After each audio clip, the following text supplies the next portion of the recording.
Derrière cette belle urbanisation qui attire toutes les convoitises, se cache un véritable désastre environnemental.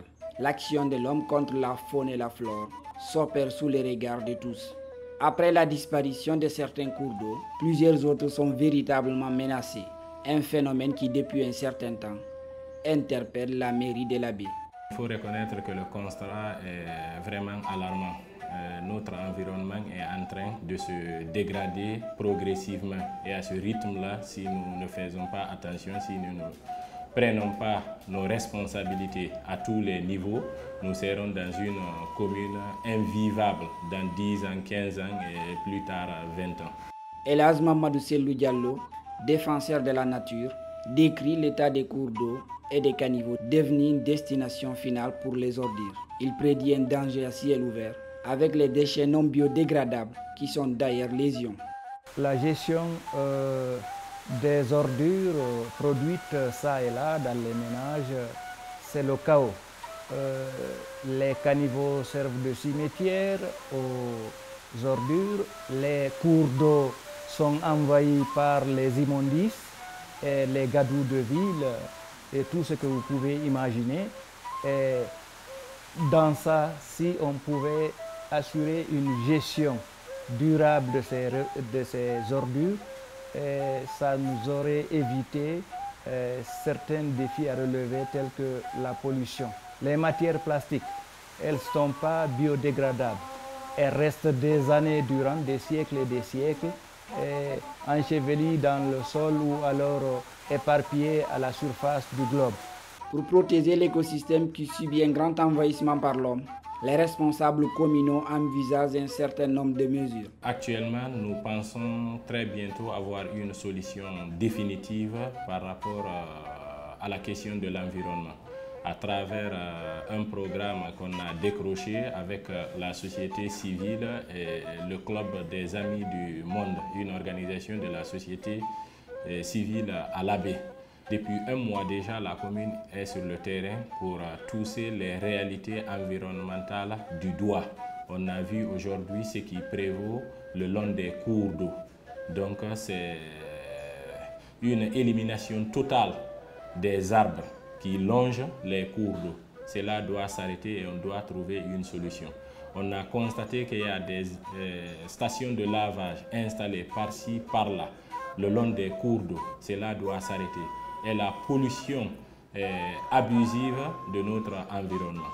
Donc dans l'immédiat, là, la commune est en train de prendre des dispositions telles que déguerpir tout ce qui occupe anarchiquement et illégalement les bordures des cours d'eau, procéder à des opérations de curage, de dragage et de libération totale des cours d'eau et s'engager dans des activités d'aménagement des espaces verts et des aires verts en créant ce qu'on appelle des forêts communautaires. Rendre une ville propre est avant tout une responsabilité partagée, insiste cet ancien professeur d'écologie à l'université de la baie. Mais dans la gouvernance environnementale, rappelle-t-il, le rôle des élus locaux est primordial. Les ordures ne tombent pas du ciel. Elles sont produites dans les ménages, dans les secteurs, dans les quartiers. La responsabilité des élus locaux est fondamentale. Il faudrait assurer, un suivi régulier dans la gestion de ces ordures. Tout ce qui est biodégradable, qu'on le recycle dans sa tapade ou dans les jardins. Tout ce qui n'est pas biodégradable, qu'on les entasse et qu'on les réunisse quelque part pour que la commune prenne les mesures qu'il faut pour envoyer incinérer là où ça doit être incinéré. Mais si chacun jette là où il veut, quand il veut, eh bien, on ne sera pas, l'assainissement ne verra pas le jour. D'autant plus que à longueur de journée, vous nettoyez, un autre vient, il salit. Et quand les restaurants, les gargotes, tout ce qu'on lave, on jette dans la rue. Et tout ce qu'on dans les marigots, c'est un point de collecte, de toutes ces ordures-là, ces matières plastiques et tout ce qui s'ensuit. L'envasement des cours d'eau peut entraîner facilement des inondations.